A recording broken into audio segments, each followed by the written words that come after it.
The summer heat clung to the air like a suffocating blanket, heavy with the threat of a storm. My phone buzzed sharply on my desk, slicing through the oppressive silence. It wasn't the distant rumble of thunder that triggered it. It was the motion sensor in my storm shelter, tucked beneath a clever patch of artificial turf in my backyard. Heart pounding, I opened the live feed, and there she was, Carolyn, the HOA's self-proclaimed queen, standing frozen in the shelter's stark LED glow. A flashlight trembled in her grip, a pair of cheap bolt cutters dangling from her wrist. Her wide eyes darted around like a cornered animal. Before I could wrap my head around the sheer audacity, the shelter's biometric door hissed and slammed shut with a cold, mechanical thud, locking her inside 3 feet underground. A disbelieving laugh escaped my lips. Carolyn, who'd spent months tormenting me over neighborhood standards, had just broken into my federally funded storm shelter. Now, with a thunderstorm roaring closer, she was trapped by her own arrogance, caged in a fortress designed for survival, not snooping. For one wicked moment, I pictured myself cracking open a beer, kicking back, and watching her unravel on the live feed. The irony was delicious. This wasn't some sudden feud. The tension had been brewing for months, ever since I'd installed the shelter. As an aerospace engineer, I'd dotted every I and crossed every T, securing permits and even federal disaster grants to build a government-grade safe haven. Buried discreetly, it was invisible to the naked eye, yet Carolyn declared it a VY soul blight in her endless HOA notices. Facts didn't matter to her, control did. If she hadn't personally approved something, it was a crime in her world. That morning, I'd been working remotely at a cafe when my security app pinged, showing Carolyn and her 2 minions, Tom and Rachel, creeping around my yard. I fired off a quick text to neighbors about the Carolyn patrol, assuming it was another of her petty inspections. Breaking and entering? That was a plot twist even I hadn't seen coming. Her first mistake was thinking a dollar store bolt cutter could crack a hatch built to withstand an F5 tornado. She didn't know the shelter's tamper-proof system would unlock the door for a fleeting 30 seconds before locking it tight until manually reset from inside. It was engineered for emergencies, not entitled busybodies. Now, Carolyn was learning that lesson the hard way. The live feed showed her triumph curdling into terror. She'd planned to snap photos of unauthorized construction, to sick the HOA's lawyer on me, but this wasn't some shoddy shed. The shelter was a high-tech marveled lights, stocked shelves, automated oxygen systems. Her flashlight swung wildly as the truth sank in. The door's locks clicked shut, immovable. She yanked, shoved, even kicked it with her flimsy sandal. Nothing budged. Her shouts for Tom and Rachel, who'd stayed outside my fence, were swallowed by the shelter's soundproof walls. On my phone, her panic was pure theater, banging on the hatch, ranting about CIVYL liberties and HOA authority. I almost felt a pang of pity. Almost. I drove home at a leisurely pace, stopping for a soda, letting her stew in the consequences of her hubris. Storm clouds thickened, rain spitting as thunder growled closer. This was going to be epic. Pulling into my driveway, I spotted Tom and Rachel huddled under an umbrella across the street, looking like kids caught raiding a cookie jar. They waved feebly. I ignored them, strolling to the control panel disguised as a shed. Carolyn's voice blared through the speaker.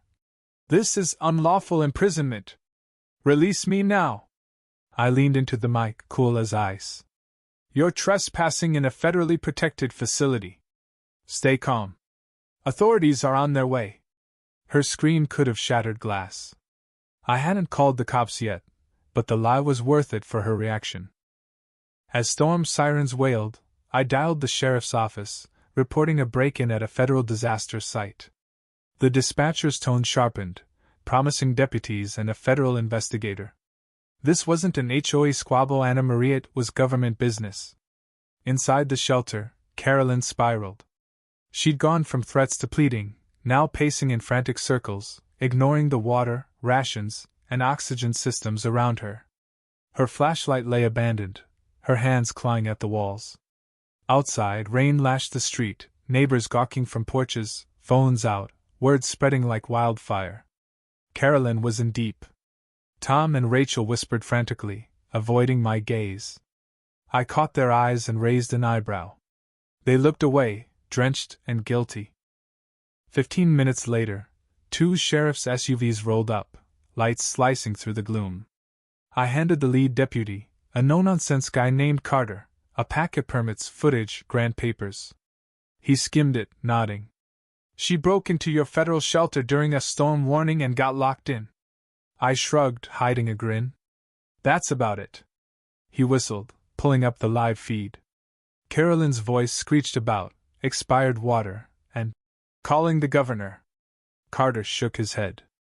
This one's a piece of work. The deputies tried calming her through the speaker. Sheriff's Department, stay calm. We're getting you out. Carolyn's hysteria hit fever pitch, yelling about conspiracies and her CIVYC duty. The growing crowd snickered. Carter opted to override the lock, a process I'd designed for emergencies, not idiots. The hatch creaked open, and Carolyn stumbled out, soaked, her live, laugh, love shirt clinging pathetically. She launched into a tirade, pointing at me, but Carter cut her off. Ma'am, you're under investigation for trespassing, tampering with emergency infrastructure, and false reports. Hands where I can see them. Her face collapsed, cartoonish shock replacing fury. Cuffed and silenced, she was led to the patrol car, her sandals squelching. I called out to Tom and Rachel, who were trying to slink away. Plenty of room in the shelter if you want a tour. Neighbors laughed, lightning flashing for emphasis. The storm hit hard, rain turning lawns to mud. Carolyn, in the patrol car, glared through the window, mouthing threats drowned by the downpour. It was poetic nature reveling in her downfall. A tornado touched down 15 miles away, adding a cruel twist to her manufactured crisis while a real one loomed. Carter pulled me aside, saying FEMA and state officials would investigate, needing my footage and records. My documentation was airtight. Mrs. Thompson, an elderly critic of Carolyn, marched up, declaring she'd overheard Carolyn plotting to frame me. The deputies took her statement, Tom and Rachel squirming as they were questioned. They claimed ignorance, but their silence screamed guilt. A black SUV with FEMA plates arrived, agents inspecting the shelter with clinical precision. The lead, a sharp woman named Agent Rivera, confirmed tampering was a federal crime due to the shelter's grant funding. Next time someone complains, tell them it's the safest place in town, she quipped. I laughed, the storm easing to a drizzle. Carolyn's charges piled up: trespassing, tampering, obstruction. By morning, the neighborhood buzzed, texts and news alerts flooding my phone. Headlines screamed about the storm shelter bandit. Cars slowed by my house, neighbors VYing or gawking. For once, I wasn't the VY lane. The HOA unraveled fast. Tom and Rachel emailed the community, disowning Carolyn's rogue actions, but their emergency meeting was a bloodbath. I attended, armed with a folder of Carolyn's emails, fines, and group chat posts. The clubhouse was packed, tension electric. Tom stammered apologies, but residents erupted, demanding answers for years of abuse. I laid out the shelter's legality, sharing EVY denke of Carolyn's harassment. Gasps filled the room as her words bragging about targeting homeowners sank in. The crowd turned, voting to oust the board. Applause followed me back to my seat, a quiet VY Tory for a community choked by fear. Carolyn's house went dark, a for sale sign slapped up. Her legal woes mounted federal charges, no plea deal in sight. Her lawyer's scowl became a local meme. The neighborhood bloomed, gardens sprouting, block parties sparking without HOA mandates.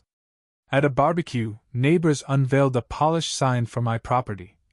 Unauthorized entry may result in a complimentary lock-in. Enjoy your stay.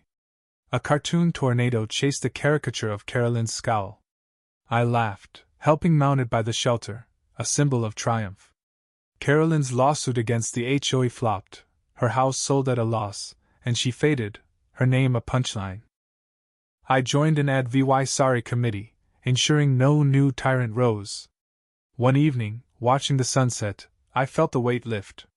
This wasn't about the shelter or Carolyn, it was about freedom to live without petty control. The stars shone brighter, the community stronger, all because one woman's ego led her into a trap she couldn't escape. My shelter stood ready, a quiet guardian of that hard-won peace.